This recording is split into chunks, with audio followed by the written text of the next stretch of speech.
মা কাবু পড়া মারদার ভাই ভাই ভাই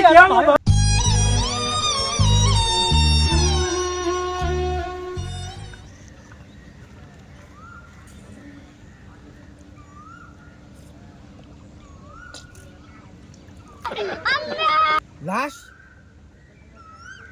সিআইডি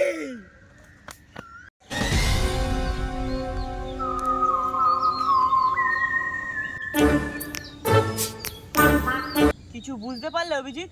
হ্যাঁ স্যার মনে হচ্ছে এই জলে ডুবে মারা গেছে। না অভিজিৎ, একে শ্বাস আটকে মারা হয়েছে।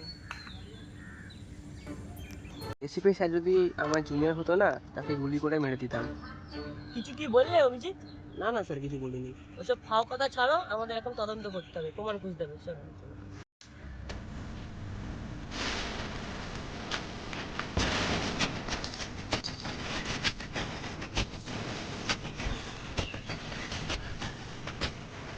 স্যার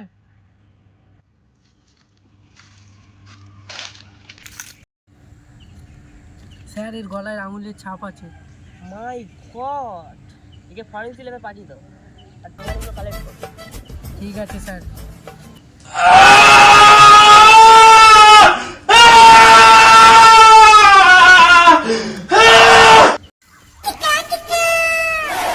স্যার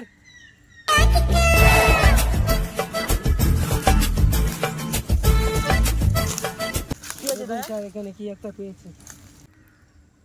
সিম কার্ড পাওয়া গেছে। এটাকে কি করব? এটা কল হিস্ট্রিটা বের করো, এর দিয়ে খুনির তদন্তে কাজে লাগবে। ঠিক আছে তাহলে। One hour later. স্যার খুনি খুবই চালাক, আমাদের জন্য একটা প্রমাণ ছাড়েনি। শোনো অভিজিৎ, খুনি যতবারই চালাক হোক না কেন, কোনো না কোনো প্রমাণ বের করে আমাদেরকে খুনিকে ধরতেই হবে, এটাই হলো আমাদের ডিউটি। স্যার হ্যাঁ বলো ভাই। ওই সিমটার মধ্যে থেকে কল হিস্ট্রিটা বার করে এনেছে। দেখি। এর মধ্যে খুব অবাক ঘটনা একটা, যে আপনার নাম্বারটা পাওয়া গেছে। স্যার আপনি না আমাকে গোপন করছেন? স্যার আপনি কি কিছু আমাদের থেকে লুকাচ্ছেন?